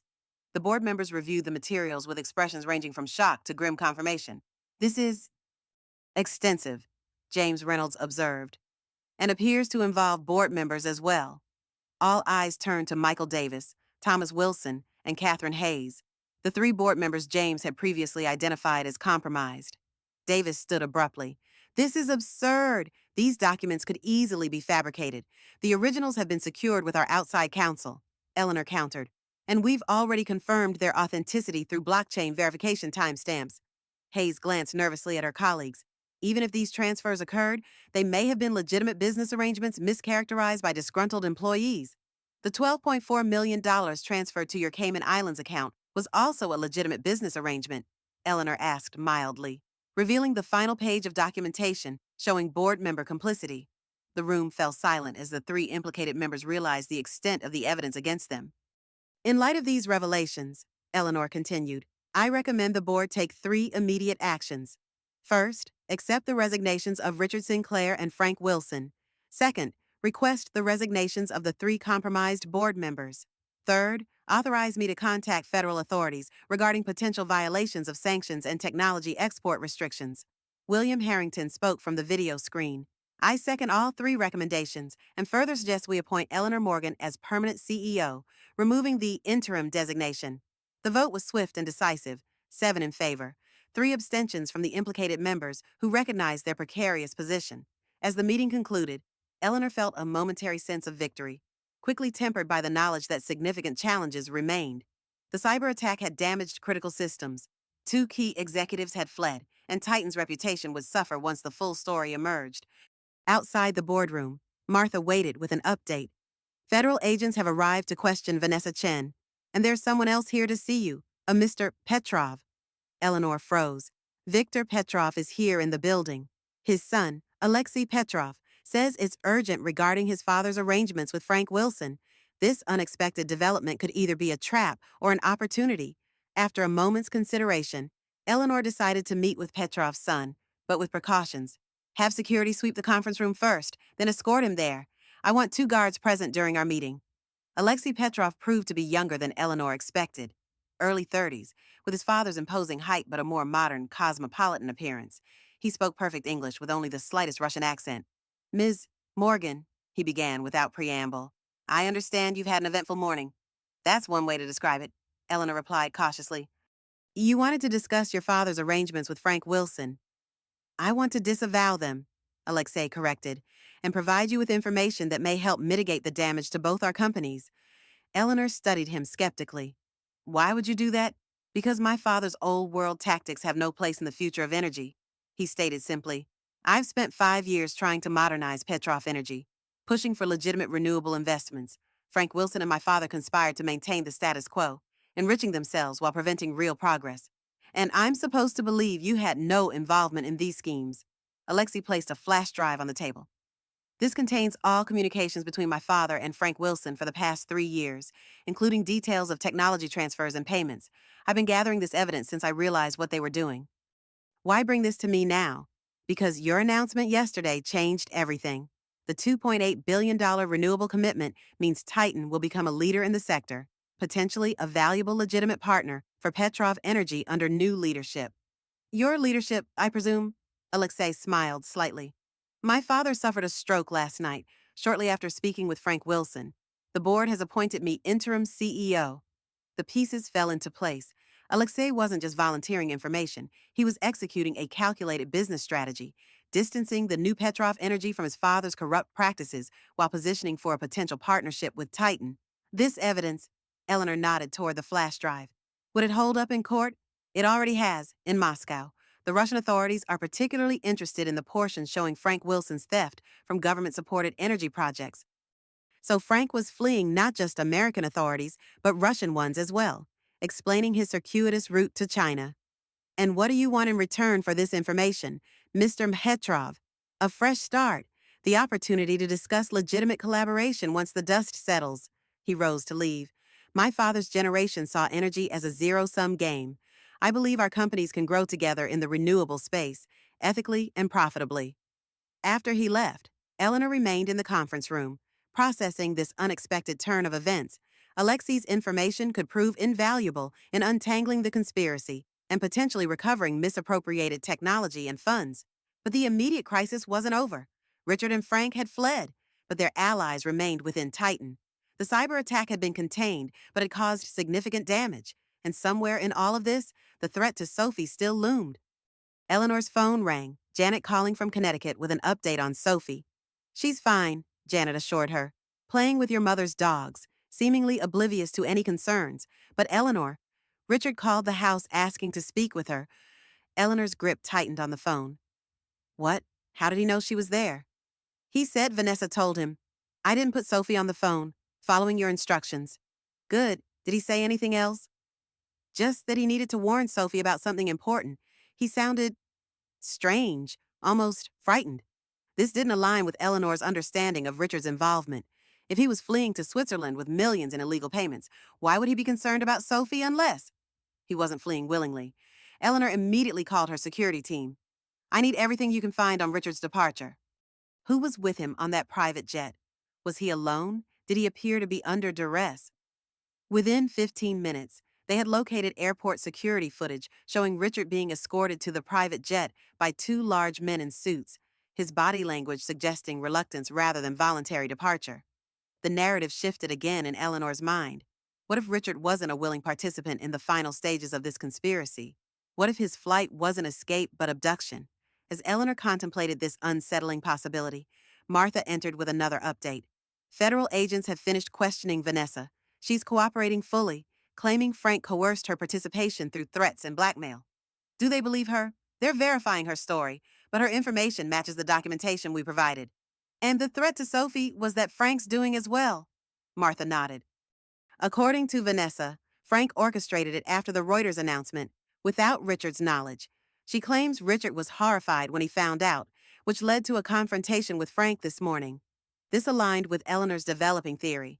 And after this confrontation, Richard suddenly resigned and boarded a private jet to Switzerland. That's the timeline, yes. Eleanor made a decision. "Martha, contact the FBI agents. Tell them we have evidence suggesting Richard Sinclair may have been taken against his will, and get me William Harrington immediately." When William came on the video call, Eleanor quickly explained her suspicions. "It's possible," William acknowledged. "Richard was always greedy and ambitious, but kidnapping and threats against children never seemed his style. Frank, on the other hand, if Richard threatened to expose Frank's threats against Sophie, that might have triggered this final escalation," Eleanor theorized. "The question is, what do we do about it?" William asked. Richard made his choices. He participated in the technology transfers and took the payments. Eleanor considered this moral dilemma. Richard had indeed betrayed the company, their marriage, and numerous ethical principles. Yet the thought of him being coerced or harmed still troubled her, not for his sake, but for Sophie's. "We alert the authorities about the possible abduction," she decided. "What happens after that is up to them." By late afternoon, the immediate crisis had stabilized. The FBI had taken over the investigation, interviewing key personnel and securing evidence. The cyber attack damage was being assessed and repaired. The board had authorized emergency measures to protect Titan's remaining assets and intellectual property. Eleanor finally had a moment to call Sophie at her grandmother's house. "Mom, when are you coming? Grandma let me bake cookies, and Rusty ate one when we weren't looking and got sick, and we had to call the vet." The normalcy of her daughter's concerns brought tears to Eleanor's eyes. "That sounds exciting, sweetheart. I'll be there tomorrow evening, I promise." "Is Dad okay?" He sounded weird on the phone. Eleanor's heart skipped. "You spoke to Dad when—" "He called Grandma's phone. He said to tell you Lighthouse if you asked about him." "What does that mean?" The word triggered a distant memory, a weekend trip to Maine early in their marriage. They'd stayed in a lighthouse keeper's cottage, and Richard had joked it would be their code word if either of them was ever kidnapped. A ridiculous conversation at the time, now suddenly relevant. "It's just a silly word Dad and I used to use," Eleanor explained, keeping her voice light. "Did he say anything else? Just that he was sorry and that he loves me? He never says that." "Mom, it was weird." After assuring Sophie everything was fine and ending the call, Eleanor immediately contacted the FBI agent in charge of the investigation, relaying this new information. Lighthouse was a private joke between us years ago about what to say if kidnapped, she explained. If he used that word with Sophie, he's confirming my suspicion that he's being held against his will. We'll add this to our investigation, the agent assured her. We've already alerted Interpol about the flight to Zurich, and Swiss authorities are tracking the private jet. That evening, as Eleanor prepared to leave the office, James Reynolds stopped by with an update from the emergency board meeting that had continued after she left to handle the operational crisis. The board has unanimously voted to appoint you permanent CEO, he informed her, and approved your complete restructuring plan, including the renewable investment strategy. Eleanor nodded, too exhausted for celebration. Thank you, James. That will certainly simplify implementation once this crisis is resolved. There's something else. James hesitated. We received a communication from Eastern Horizon, the Chinese company involved in the technology transfers. They're denying any knowledge of Frank Wilson's activities and suggesting he misrepresented his authority at Titan. Distancing themselves now that the scheme is exposed? Eleanor observed. Yes, but they've also frozen the accounts Frank was using and offered to return any proprietary technology. They're clearly worried about international repercussions. This development could potentially help Titan recover some of its stolen intellectual property and funds, a small silver lining in the otherwise dark cloud of conspiracy. One day at a time, Eleanor sighed, gathering her belongings.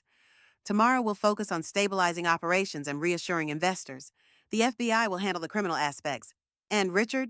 James asked carefully. Eleanor paused, conflicted. Despite everything, she couldn't dismiss the concern she felt knowing he might be in danger, not for his sake, but for what it would mean to Sophie if something happened to her father. That's in the hands of the authorities now, she replied. Richard made his choices, but no one deserves to be kidnapped or harmed. The next morning brought breaking news from Switzerland. Authorities had intercepted the private jet carrying Richard, arresting 2 Russian nationals who had been escorting him. Richard himself was in protective custody, reportedly cooperating with international investigators. Eleanor received this update as she prepared for a company-wide address to Titan's employees. The past 48 hours had transformed the company's leadership, exposed a far-reaching conspiracy, and set Titan on a fundamentally different course. Standing before hundreds of employees gathered in the company auditorium, with thousands more watching via video link from locations worldwide, Eleanor felt the weight of responsibility settle firmly on her shoulders. Good morning, she began, her voice steady and clear. The past 2 days have brought unprecedented changes to Titan Energy.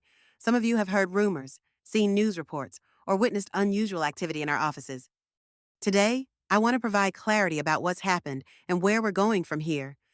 She outlined the situation in measured terms, acknowledging the leadership changes, the cyber attack, and the ongoing federal investigation without delving into details that might compromise legal proceedings. What matters most now is Titan's future, she continued. The $2.8 billion renewable energy investment announced yesterday isn't just a strategic pivot, it's a recommitment to our company's founding principles. Titan Energy was established to develop innovative energy solutions that benefit humanity. Somewhere along the way, that mission became secondary to short-term profits and personal enrichment for a few. The atmosphere in the room shifted as employees recognized the implicit criticism of the previous leadership regime. Starting today, we return to our core purpose.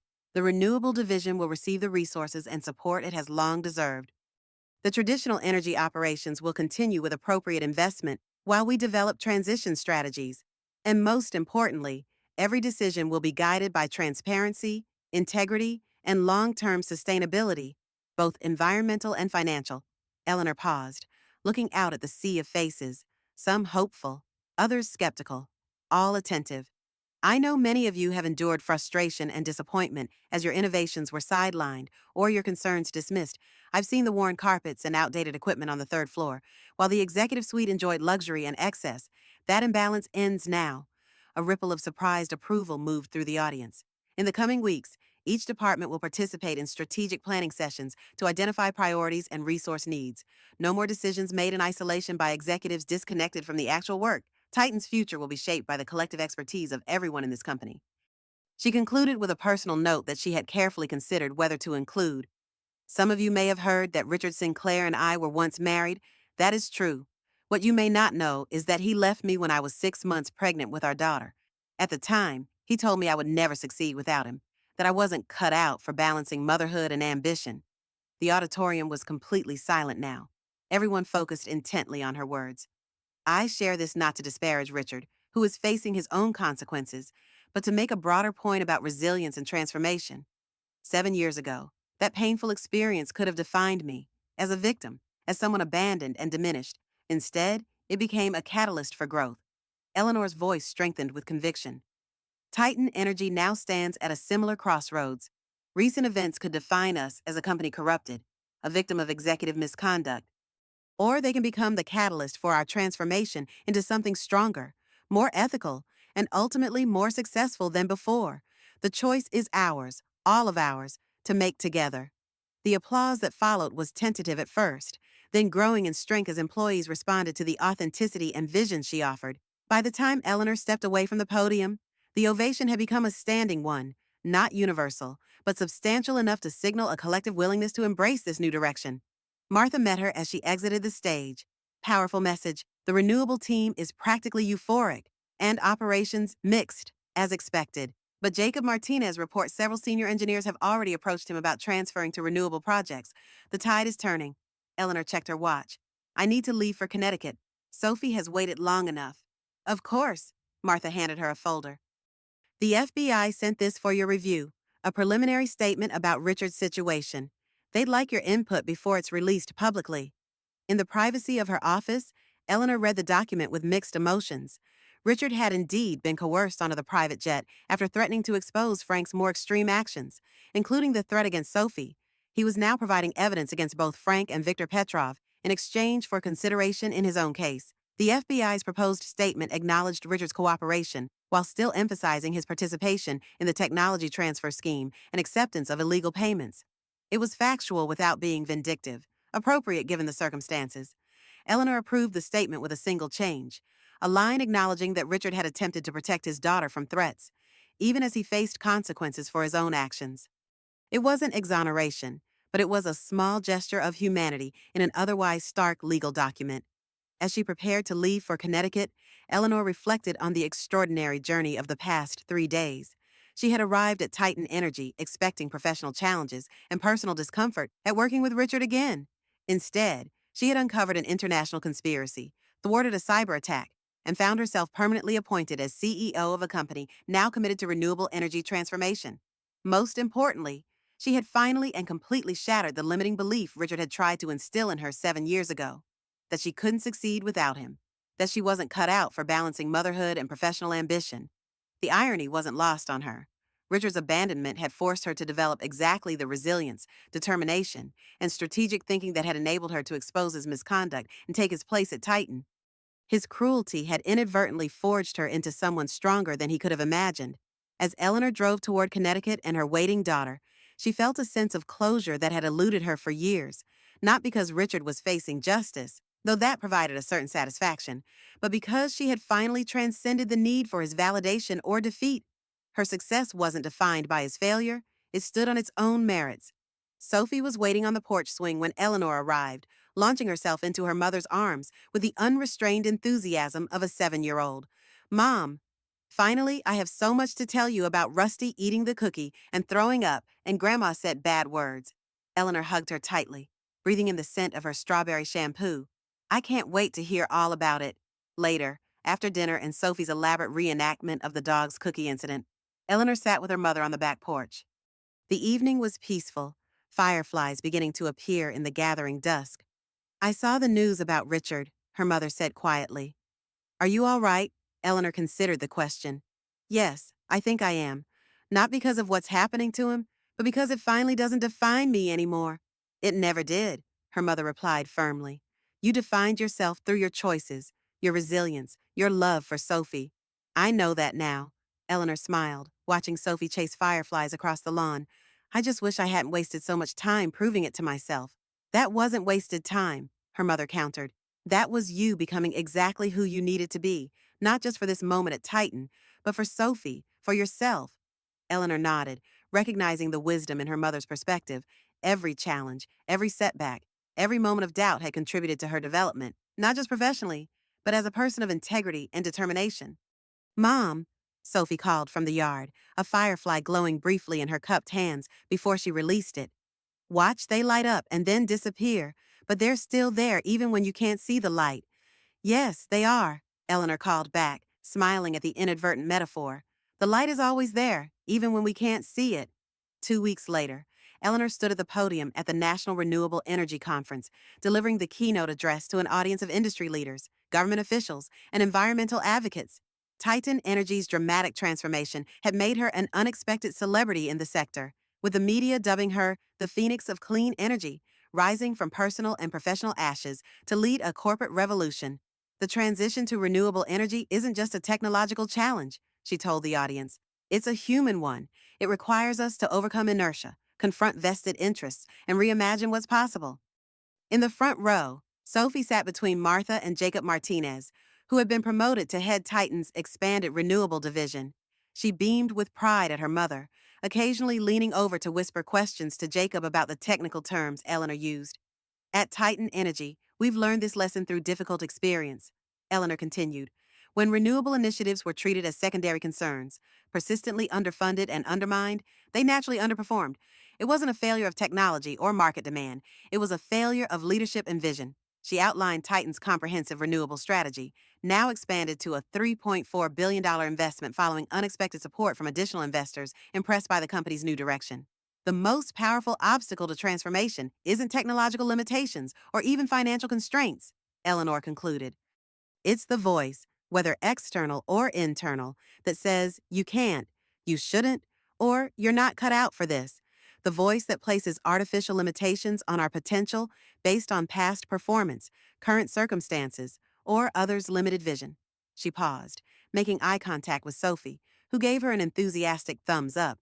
The renewable energy revolution requires us to recognize those voices for what they are, echoes of an outdated paradigm desperately trying to preserve itself. When we move beyond them, when we embrace both the challenges and opportunities of transformation, we discover capabilities we never knew we possessed. The standing ovation that followed affirmed not just her message, but the extraordinary journey that had brought her to this moment. From abandoned pregnant wife to industry-leading CEO, from someone struggling to prove her worth to a woman confident in her vision and values. As she joined Sophie afterward, her daughter hugged her tightly. You were amazing, Mom. Even the boring parts, Eleanor laughed, returning the hug. Thanks for the qualified endorsement. Jacob explained the technical stuff to me, Sophie confided. He said you're changing the whole industry. Is that true? Titan is part of a much bigger change that's happening? Eleanor corrected. I'm just doing my part to help it along. As they walked through the conference center, a familiar figure appeared in the corridor ahead, Richard, accompanied by his attorney.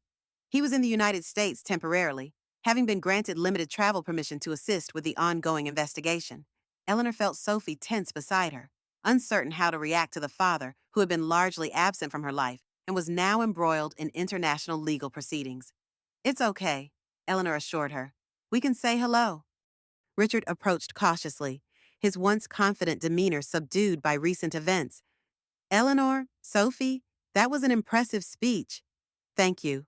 Eleanor replied simply, Dad. Sophie acknowledged, neither welcoming nor rejecting his presence. An awkward silence followed, filled with unspoken history and complications. I saw the announcement about Titan's partnership with Alexei Petrov's reformed company. Richard finally said, smart strategic move. It aligns with our long-term objectives. Eleanor agreed neutrally. Richard nodded, then focused on Sophie. How's school going? Still winning those debates. I'm captain of the team now, Sophie replied with cautious pride. That's wonderful, Richard said, genuine emotion briefly breaking through his careful composure. You always were persuasive, even as a little girl. Another silence fell, weighted with the years of absence and missed opportunities. I should go, Richard said finally. My attorney has another meeting. He hesitated, then added, I'm glad you're both doing well. As he turned to leave, Sophie suddenly spoke up. Dad, thanks for trying to warn Mom about the threat. That was good of you. Richard paused, visibly affected by this small acknowledgement. I should have done more, much sooner. He met Eleanor's gaze briefly. You were right about so many things. I just couldn't see it then. After he left, Eleanor and Sophie continued toward the exit, both processing the encounter in silence. He seems different, Sophie observed finally. People sometimes change when they face consequences for their actions. Eleanor replied carefully. Whether that change is lasting depends on the choices they make going forward. Like Titan changing because of the choices you're making. Eleanor smiled at her daughter's perceptiveness. Exactly like that. Our choices define us, much more than our circumstances or our past mistakes. Outside, the summer sun illuminated a world in transition, much like Titan energy, much like Eleanor herself. The path forward wasn't without challenges. The company still faced legal proceedings, market skepticism, and the technical difficulties of energy transformation. Eleanor still navigated the complexities of single motherhood, corporate leadership, and healing from past wounds. But as they walked hand in hand toward their future, Eleanor felt a profound sense of alignment between her personal values and professional mission, between the woman she had become and the example she hoped to set for her daughter. 7 years ago, Richard had told her she was out of her depth and would never succeed without him. In the crushing pain of that moment, she couldn't have imagined how wrong he would prove to be, not just about her capabilities, but about the very nature of success itself. True success, Eleanor had discovered, wasn't about proving others wrong or even achieving conventional markers of status and power. It was about remaining true to one's values despite challenges, about transforming obstacles into opportunities for growth, and about creating something meaningful from adversity. By that measure, she had succeeded long before becoming Titan's CEO, in raising Sophie with love and confidence, in building a career with integrity, and in refusing to let betrayal harden her heart or diminish her vision. Now, as both a mother and a corporate leader, Eleanor stood at the forefront of two profound transformations, raising a daughter who would never doubt her own worth, and guiding a company toward a future that honored both prosperity and planet. These parallel journeys, personal and professional, represented her most meaningful revenge against the limitations others had tried to impose upon her. Not revenge through Richard's downfall, but through her own spectacular rise, a phoenix ascending from ashes, stronger and more vibrant than before. 7 years can change everything or reveal what was always there beneath the surface. When Richard walked out that rainy night, leaving me 6 months pregnant with a dismissive, "You'll never succeed without me," he thought he was writing the end of my story. Instead, he merely closed a chapter. The journey from that broken woman to Titan Energy's CEO wasn't about revenge, though I'd be lying if I said there wasn't satisfaction in watching him recognize his miscalculation. It was about discovering strengths I never knew I possessed, resilience forged in sleepless nights with a newborn, determination honed through closed doors and condescending smiles, vision clarified by the need to build something meaningful for Sophie's future. Some might see this as a story about winning, about proving him wrong. But the true victory wasn't taking his position or exposing his schemes. It was the moment I realized his opinion of me had become irrelevant. Sometimes, the people who try to diminish us unknowingly set us on the path to our greatest transformation. The wounds they inflict become the spaces where our power grows. We all face moments when someone tells us we're not enough, not smart enough, not strong enough, not worthy enough. The question is, will you believe them, or will you prove them magnificently wrong?